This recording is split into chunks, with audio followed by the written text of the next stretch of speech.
Hello வணக்கம். இது உங்கள் சிவி எல்லாரும் எப்படி இருக்கீங்க? இப்போ பார்த்தீங்கன்னா லைவ்ல வந்து ஒரு பயங்கரமான தரமான சம்பவம், வெறித்தனமான சம்பவம் தான் சொல்லணும். அதாவது பிக் பாஸ் செம்ம டென்ஷன் ஆகிட்டார். ஆனால் அவரால் வந்துட்டு கோவமாக பேச முடியாது. கோவமாக பேசினா அவங்ககிட்ட எப்படி நான் அவுட்புட் எடுக்கிறதுன்ற மாதிரி. இது என்னோட ஷோங்க. இந்த ஷோவை வந்துட்டு பியூட்டிஃபுல்லாக கொண்டு போகணும்னு சொல்லிட்டு தான் ஃபன்னாக வந்துட்டு உங்களுக்கும் அவங்களுக்கும் சண்டை மாதிரி கானாக்கும் நடிப்புக்கும் வந்து சண்டை மாதிரி கொடுத்தேன். நேற்று அதுலேயும் நீங்கள் வந்து சண்டை போட்டுக்கிறீங்க. ஒரே கூச்சலாக இருக்குது. வெளியில் எப்படி தெரியும்? சில பேர் பண்ண ஆக்டே வெளியே வரல. அதனால் நான் இப்போ ஒரு முடிவு எடுக்க போகிறேன்னு சொல்லிட்டு என்ன சொல்கிறாருன்னா, இனி நானும் உங்களோட விளையாட போகிறேன்ட்டார். என்னங்க சொல்கிறீங்கன்னா, அவரே சொல்கிறார், முதல் முறையாக உங்கள் கூட நானும் விளையாட போகிறேன், யாருக்கெல்லாம் இது ஓகே அப்படின் போது எல்லாருமே கை தூக்குறாங்க. விஜய் பார்வதி சாண்ட்ரா தவிர்த்து யாருக்கு ஓகே இல்லை அப்படின் போது விஜய் பார்வதி சாண்ட்ராவும் கை தூக்குறாங்க. சாரி, மைனாரிட்டி வந்துட்டு கம்மியாக இருக்குது, மெஜாரிட்டி வந்து நான் விளையாட சொல்கிறேன், அதனால் நானும் இறங்க போகிறேன்றாரு. என்னையா சொல்கிறீங்க? பிக் பாஸ் வந்துட்டு பிக் பாஸ் கேமில் விளையாட போகிறாரா? இந்த மாதிரி ஹிஸ்ட்ரி நடந்தது இல்லையான்னா வேறு வழி.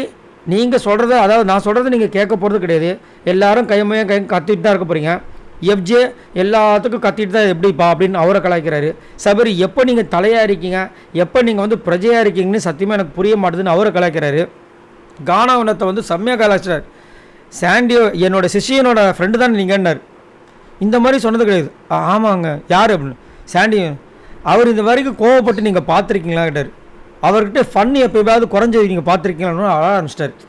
பிரஜன் வந்து ஏதோ ஒரு சொல்கிறார், பாருங்கள் பிரஜன், நீங்கள் நடித்த விஷயம் எனக்கு வரவே இல்லை, நான் பார்க்கவே இல்லை, ரெஜிஸ்டர் ஆகவே இல்லைன்னு பிரஜனுக்கு ஒரு மாதிரி அவமானம் ஆகிடுச்சு.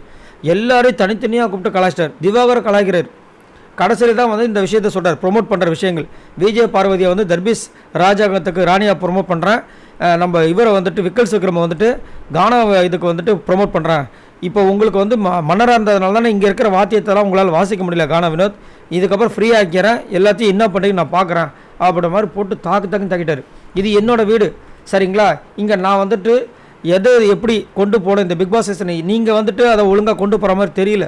நான் இனி ஸ்டெப் எடுத்து நான் பண்ணிக்கிறேன், இந்த பிக் பாஸ் சீசனை என்ன பண்ணணுமோ அப்படின்ற மாதிரி வந்துட்டு ஒரு விஷயத்த வந்து செம்மையாக சொல்லி எனக்கே பயங்கரமாகிடுச்சு. ஆனால் ஃபன்னுக்கு ஃபன்னாக பேசினார், காமெடியாக பேசினார், கோவத்துக்கு கோவமாக மிரட்டினார், செம்மையாக இருந்துச்சு. ஸோ இப்படி ஒரு பிக் பாஸ் சீசனை நாங்களும் பார்த்ததே இல்லை. கைமையன்னு அதை பிக் பாஸே சொல்லிட்டாரு. இதை பற்றி உங்களோட கருத்தை சொல்லுங்கள். பாய் நண்பர்.